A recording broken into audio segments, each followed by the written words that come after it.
Vamos ao nosso Mosaico Entrevista de hoje, então, com meu querido amigo, irmão Lucas Ribeiro, que eu tenho uma honra de conhecer hoje a história dele junto com você. Você que está aí na nossa audiência, estamos recebendo o Lucas Ribeiro, que atualmente é presidente do CDL Jovem, pastor, marido e pai também, né? Já é considerado pai. Muito boa tarde, meu irmão, tudo bem? Boa tarde, Léo. Boa tarde a todos os ouvintes aí do programa Mosaico, o programa mais gente boa do rádio. É isso aí. Cara, já estou muito feliz de estar aqui. Agora sou pai, né, cara? Vou ser pai, né? O nenenzinho vai nascer em setembro. É isso Tô aí. empolgado. Um primo da Emily, eu falei para ele, ele falou assim, parabéns por ser pai e tal. Eu falei, não, você ainda. Ele falou, não. Eu tive que escutar quase 2 horas de explicação porque eu já sou pai. Então você já é pai, Lucas Ribeiro. Então já sou. Não vou nem te explicar 2 horas, não. Eu já acredito em você. Já tá tranquilo. Aqui, vamos lá então para esse bate-papo. A primeira pergunta que eu quero fazer, que na verdade não é uma pergunta, é um pedido, para você contar um pouco da sua história para a gente, da sua trajetória, para chegar até aqui. Pô, Leozão, eu fico feliz de você ter me chamado, assim. A minha história é uma história comum.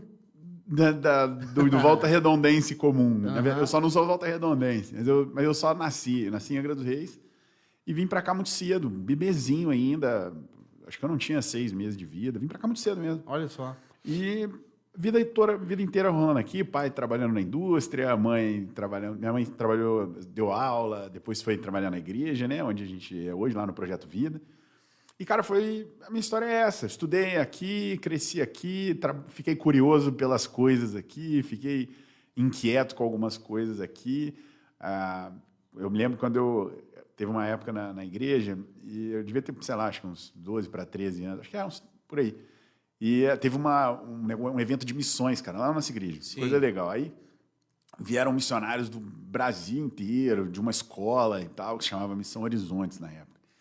E eu falei, cara, poxa, eu queria...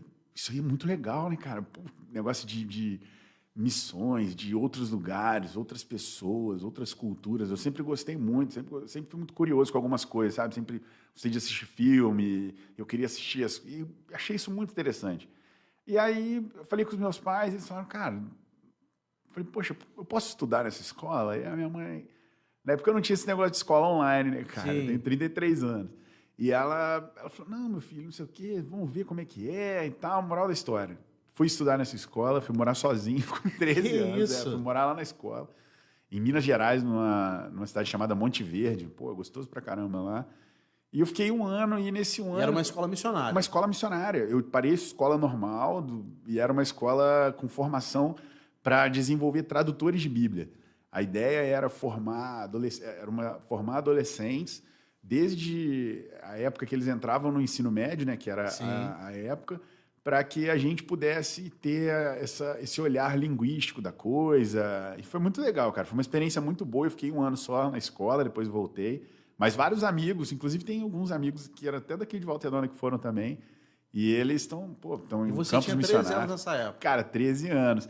Então foi a história assim... Ali eu tive uma experiência com Deus, ali eu tive uma experiência de vida, pô, absurda, né? 13 anos saí de casa, aprendi a fazer arroz. Que eu ia falar agora. Com 13 anos foi morar longe dos pais.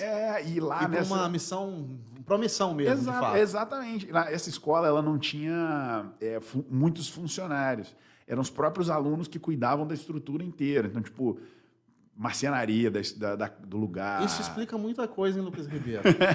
A gente que cozinhava, a gente que lavava, a gente fazia tudo. Porque era parte do processo do treinamento, era esse. Que legal. E aí, cara, eu voltei para Volta Redonda, depois tive algumas oportunidades, tive oportunidade de morar fora do Brasil durante um tempo. Depois fui para a Rússia, passei umas 2 semanas lá numa missão também, num acampamento russo lá. Depois fui para a Itália, participei de um processo na nossa igreja lá na Itália, de Milão, estava também numa missão. E aí voltei, fui morar, aí estava com a Roberta, conheci minha esposa, né? A gente se casou, fui morar em Gramado 2 anos, depois Campos do Jordão. Então, rapaz, você tá vivido, hein? Um viajante, né, cara? E agora eu tô de volta. Depois de Campos do Jordão, a gente teve uma experiência muito legal. A gente teve um episódio na nossa família que impactou muito a gente, e a gente procurando em Deus significado para aquilo e tal. Foi quando a gente decidiu empreender. Aí, nesse meio tempo, a gente, junto com o meu sócio, né, que é meu primo, o Thiago, tá até fazendo aniversário hoje. Parabéns para ele parabéns, aí. Thiago, Pô, parabéns, Thiagão. Tá ouvindo a gente. Gente E foi legal. boa. E aí a gente decidiu empreender, cara. E aí foi quando a gente voltou para Volta Redonda com um restaurante. E aí, desde então, eu tô aí, servindo as pessoas, servindo... A gente fala que lá no restaurante, a gente estava lá agora, antes de vir para cá, a gente falando que a nossa meta lá é ser o pano de fundo das boas histórias, sabe? Que legal. Vai que comemorar legal. alguma coisa com alguém e a gente está ali só de pano de fundo. Gente, para você que está aí ouvindo, não sabe nem quem está falando, com essa voz bonita, este é Lucas Ribeiro. Essa voz de locutor de Essa rádio. voz de locutor. Lucas Ribeiro, ele falou um pouco aqui, eu nem conhecia essa história dele, mas isso explica muita coisa, porque hoje ele é um pastor no Projeto Vida, né? E é meio que especialista em voluntariado.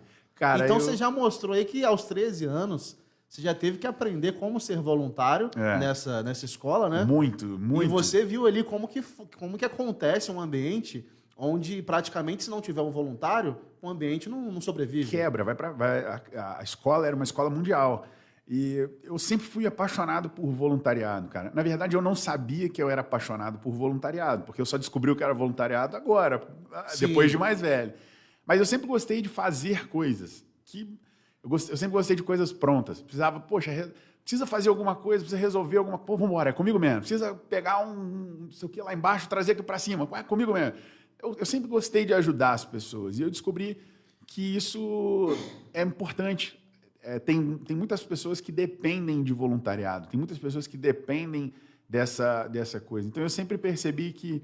E eu sempre pedi a Deus isso, para que o meu trabalho, as coisas que eu fizesse de fato para trabalhar mesmo, ganhar dinheiro e tudo mais, Sim. elas pudessem me dar subsídios e tempo para eu poder me voluntariar para algumas coisas, para eu poder conseguir ajudar as pessoas da maneira que eu pudesse. Então, eu sou o psicopata do voluntariado aí. E exatamente isso que eu ia te perguntar agora. Como que é essa relação entre o Lucas empreendedor e o Lucas pastor?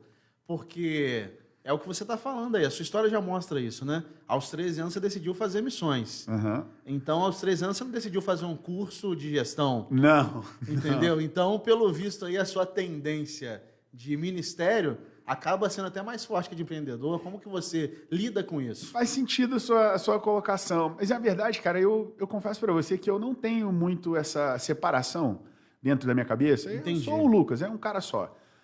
O Lucas empreendedor é o mesmo Lucas pastor, é o mesmo Lucas amigo, é o mesmo Lucas esposo. Lógico que cada pessoa vai ter um pedaço de você que mais interessa a ela naquele momento, né? Cada situação e tudo mais. Mas eu tendo a não separar muito essas coisas. Eu acho que muito do que a gente aprende, né? Até lendo a Bíblia mesmo, né? A própria Bíblia ela fala sobre o fato de que os judeus, o povo hebreu em Israel, as pessoas, elas não têm essa dualidade, né? Esse princípio dualista. Esse princípio dualista é um princípio grego, né? Onde as pessoas elas ou eram uma parte espiritual ou uma parte material. E eu não acredito muito nisso. Eu acho que Deus fez a gente de uma forma inteira para produzir coisas inteiras. Então, não teria o Lucas empreendedor se não tivesse o Lucas com a chama ministerial. Porque quando eu, lá com 13 anos, eu comecei a ver que, bom, para manter uma escola, para manter uma igreja, precisava de recurso, precisava de trabalhar. Se trabalhasse duro, as coisas aconteciam. Se acordasse mais cedo que todo mundo, você tinha um certo resultado. Mas, ao mesmo tempo, o Lucas empreendedor também me dá muitas bases para eu poder falar para as pessoas, para eu poder ler a Bíblia de uma maneira diferente, para eu poder ter uma percepção diferente de vida. Então, eu não tendo a separar muito essas coisas, não. Eu acho que é o Lucas e vamos que vamos. O que acontece é o tempo que passa também, né? Pode ser que o Lucas daqui a 30 anos não seja mais um empresário e queira ser só pastor. Sim. Então isso é o mesmo Lucas, mas o tempo que passou. Exato. E as prioridades que vão mudando. Né? Exatamente. Eu falo isso muito com as pessoas. O melhor momento que a gente vive, pode parecer um discursinho meio de placa de caminhão, mas não é. O melhor momento da vida da gente é agora. O melhor momento de vida que eu estou vivendo nesses 33 anos que eu tenho, pode parecer poucos, mas já vivi bastante coisa, é hoje. Eu já vivi épocas muito boas lá atrás, só que hoje é o melhor dia. Então, as minhas prioridades hoje são umas, mas pode ser que amanhã, cara, eu descubra que, sei lá, que eu não preciso mais o ministério não precisa mais de mim, porque já tem inúmeras pessoas, eu virar empreendedor só. E isso também vai ser um ministério. Ou não, ou a empresa não precisa mais de mim, ou então os dois precisam muito e eu vou estar ali para os dois. A grande sacada da coisa é que eu não encaro o ministério como uma coisa e a empresa como outra. As duas coisas fazem parte da minha missão que Deus me confiou, que é ajudar as pessoas. Lucas, eu acho que você está ajudando muita gente nesse momento, porque eu tô aqui aprendendo com você por essa questão, porque às vezes a gente tenta separar, né? O Léo empresário, o Léo que serve na igreja, o Léo, ainda mais aqui eu tenho um mosaico e também vendo carros. Então, se eu for colocar um Léo para cada papel desse, não tem como. Não tem como, cara. Eu fico pensando o seguinte: você não seria o Léo completo que é hoje, que a gente adora ouvir no rádio e tal, se você não falasse com seus clientes vendendo carro todos os dias. Sim. O comunicador Léo talvez não existiria se você não exercitasse essa comunicação todo dia, ouvindo as pessoas, entendendo o que elas querem, entendendo que cada necessidade você precisa responder de uma forma. Talvez essa coisa da comunicação tão assertiva que vocês fazem hoje aqui no Mosaico, ela não existiria. Então eu penso que também da mesma forma para as coisas espirituais. As coisas espirituais, eu percebo que Deus só dá coisas para as pessoas se elas estiverem ou buscando ou preparadas. Ele não dá para quem não está buscando e nem quem está preparado, quem não está preparado. Então eu fico pensando que todas as vezes que quando eu estou aqui, se o Lucas empreendedor não tivesse acontecido, eu não estaria aqui, você não teria me convidado. Eu não seria interessante para uma pauta aqui. Porque é a vivência.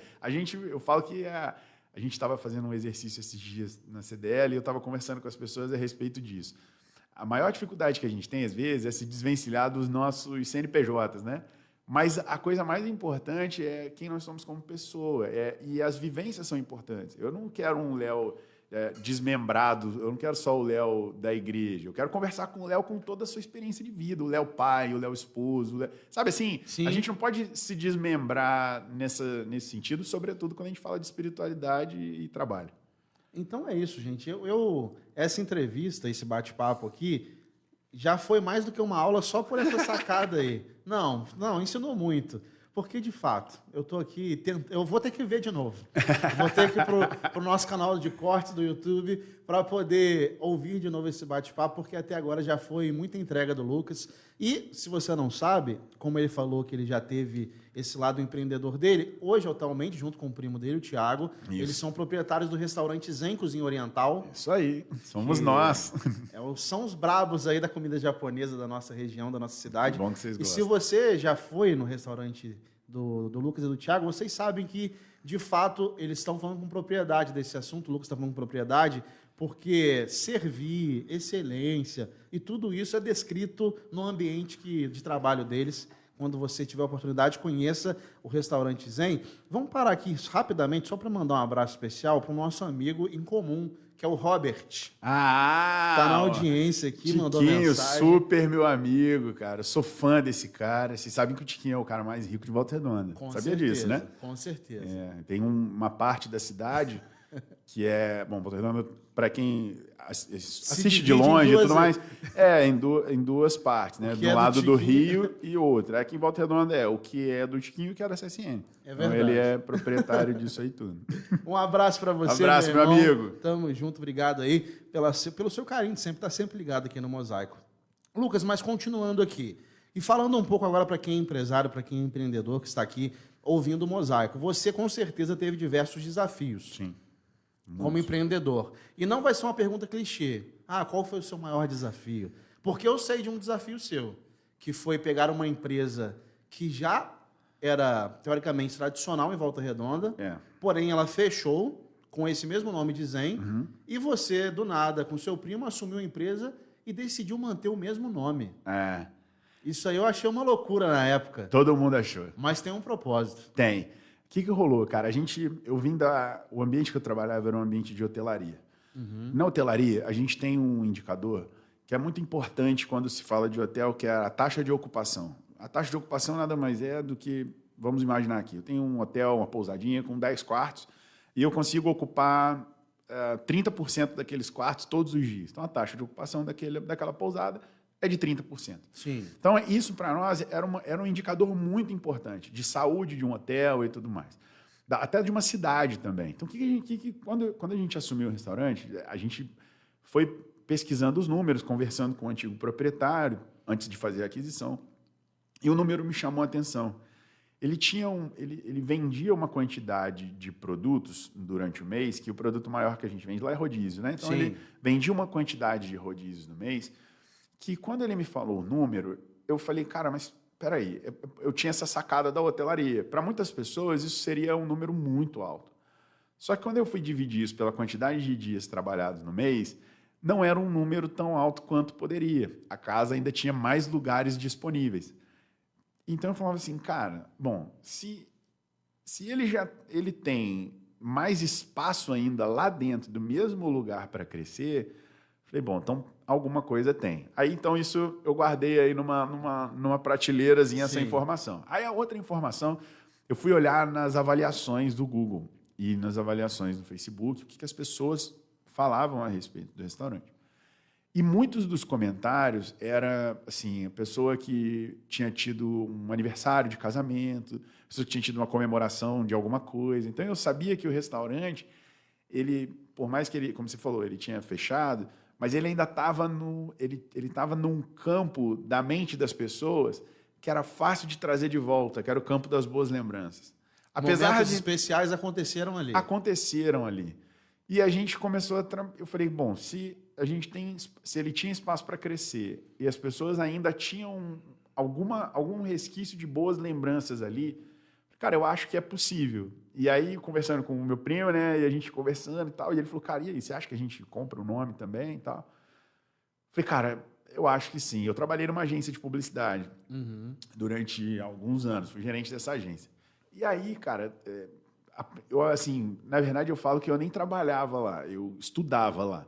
Porque era uma aula todos os dias. Acho que você conhece o Rodrigo e o David. Cara, são, assim, da Alcatel. Eles são meus professores. Cara, eles, assim, eles são de um nível de conhecimento... Cara, eles são absurdos de conhecimento. Sim. E eu falei, cara, eu tinha algum conhecimento dessa área por conta deles, de aprender com eles. Eu falei, cara, tá aí. Eu acho que é uma boa aposta. Eu acho que a gente pode manter o nome e a gente vai criar uma narrativa diferente. E graças a Deus deu certo. Deu muito certo. E agora, por último, vocês fizeram uma reforma lá também. E Fizemos. como se fosse um relançamento aí do Zé. Na verdade, a gente fez ela, cara, porque a primeira coisa que a gente, quando entrou lá, a gente queria fazer uma boa comida.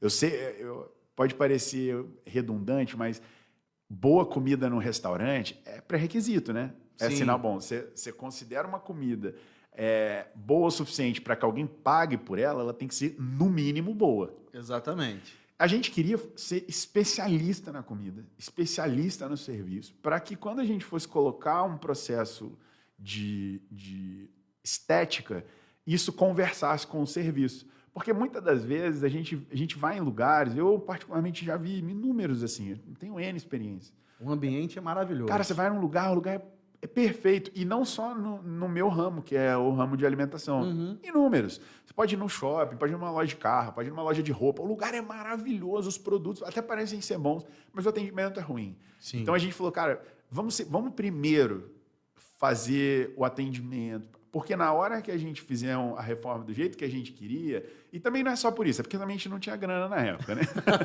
Mas calhou de acontecer tudo junto. Né? E a gente foi juntando o nosso pezinho de meia até conseguir. Mas a gente precisava entregar alguma coisa para o nosso cliente que, de fato, ele percebesse valor.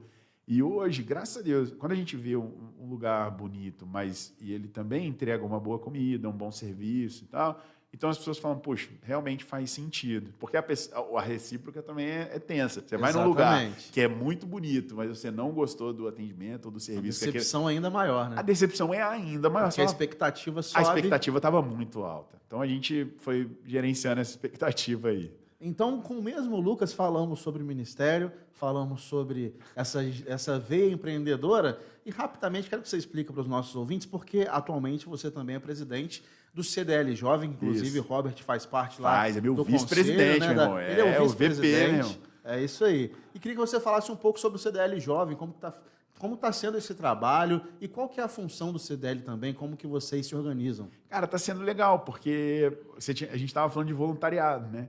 Eu amo gerar empregos. Cara, eu adoro. Acho que, para mim, da minha experiência da empresa, a melhor de todas é fazer uma admissão. Cara, pensa num negócio que me deixa feliz, é fazer uma admissão, cara. Que legal. É muito bom. E eu falei, cara, eu acho que o empresariado de Volta Redonda poderia ser um pouco mais atuante. E não é por conta de, eles deveriam fazer. Não, a gente deveria fazer. A gente deveria ser um pouquinho mais ativo e oferecer um pouco mais de coisas para os nossos clientes. Então, quando eu estou presidente lá nesses 2 anos, nesses próximos 2 anos agora, cara, está sendo uma experiência muito legal, porque a CDL Jovem, ela justamente é isso, ela é uma entidade que ela une empresários para discutir sobre boas práticas, sobre empreendedorismo, como a gente pode melhorar, como a gente pode melhorar o comércio da cidade, como a gente pode se unir, porque às vezes a gente sabe, tem, sei lá, medidas do governo que às vezes prejudicam, tem uma medida, e uma coisa que está sendo muito legal é que nós, como empresários, a gente está sendo muito ouvido pelo governo, porque quando eles vão tomar uma decisão, eles acabam perguntando, poxa, será que eu posso asfaltar essa rua aqui, por exemplo, nesse determinado horário? Aí eles vão lá e perguntam, falam, olha, pessoal, será que vai atrapalhar o comércio? Aí a gente, não vai, ou então vai. Aí eles, obrigado aí pela dica, porque vai atrapalhar o comércio. Está sendo uma relação muito legal. Então, a CDL, como entidade, ela tem isso. E a CDL Jovem, ela faz esse serviço para o jovem empresário, para a gente se conectar, cara, conhecer um jovem empresário, conhecer uma pessoa que está aqui. E o melhor de tudo, assim, cara, que eu acho que é a gente gerar negócio dentro da nossa cidade. A nossa cidade é uma cidade linda, por mais que as pessoas falem o que for falar. Volta Redonda é uma cidade, cara, a gente não tem problemas como problemas de São Paulo, a gente não tem um alto índice de criminalidade como é no Rio de Janeiro. A cidade é uma cidade relativamente boa. Sim. Então, se a gente continua gerando negócios, gerando recursos, empregos aqui dentro, a gente só cresce. Então, eu acho que é isso. A ideia é a gente promover e fomentar negócios aí. CDL Jovem, então, está explicado também. Tem diversos outros papéis que ele poderia explicar para você, que ensinar você e dar aula para você, porque ele é mestre. Esse é Lucas Ribeiro, pastor, marido, pedreiro, tô brincando. Mas tem sou bom pedreiro, hein? Papéis. Fala aí, Larissa Salles. Uma participação super especial aqui do nosso querido pastor Daniel. Falou parabéns pela entrevista. O pastor Lucas realmente é um servo. Ele é um gênio, pastor Daniel cara. Castro. Eu vou te falar que tá para nascer uma das pessoas que entendem mais da Bíblia do que ele. É um dos caras que eu admiro a trajetória, porque tem pessoas que você admira um determinado momento dele. Aquela pessoa naquele momento, ela fez uma coisa muito legal, eu admiro esse feito. Esse cara é um cara que eu admiro a constância. E isso aí, cara, são poucas as pessoas que entregam. Exatamente. Pastor Daniel, um abraço para você. Obrigado pelo carinho da sua audiência. Sempre que eu sei que ele está ouvindo, eu fico todo orgulhoso. Agora eu também tô me sentindo tão importante. Se sinta importante. A Brenda Alice também mandou aqui. E Luquinha, o mais pedido. Tá aí, ó. A Brenda é fera. Tamo junto, Brenda. Um abraço para você também. Luquinha, o tempo acabou, mas que pena. Você vai voltar para falar mais no Mosaico. Sempre que você quiser. Daqui a pouquinho estaremos ali na nossa nova estrutura também. Vão ter inúmeras novidades, não só no Mosaico, mas em toda Rádio 88 FM. Meu irmão, manda um beijo para Roberta aí também, né? Para fazer um beijo, meu amor. José Luquinhas, que tá me escutando lá. É isso aí. Já tá na fase de reconhecer voz, né? Eu chego lá, filho, ele dá uma mexidinha na barriga. Já tá legal, cara. Um beijo para você, meu amor. Obrigado aí por... Bom, a gente sabe... Bom, você é marido também. Não tem marido sem esposa. Isso não existe. Muita experiência, a esposa que nos proporciona. Cara, não tem... as pessoas falam, pô, Lucas, mas você... Cara, eu, se fosse vocês, conversava muito mais com ela do que comigo. Ela tem muito mais a oferecer do que eu. É a grandemente pensante e a mulher. Cara, eu sou só o testa de ferro, a gente fala. Eu falo que a Emily é o professor da Casa de Papel. Que ela fica quietinha ali, ninguém nem fala com ela. Ela é o professor. Mas entendeu? quem resolve é tudo ela. É isso aí. Mas, irmão, obrigado por ter aceito o nosso convite. Eu que agradeço. Tá obrigado, Larissa, Emily. Obrigado pelo carinho. A todos os ouvintes da 88. Obrigado demais pelo carinho. E continuem escutando o Mosaico, porque, bom, eu sou ouvinte, né? Então é isso tem que ouvir mesmo.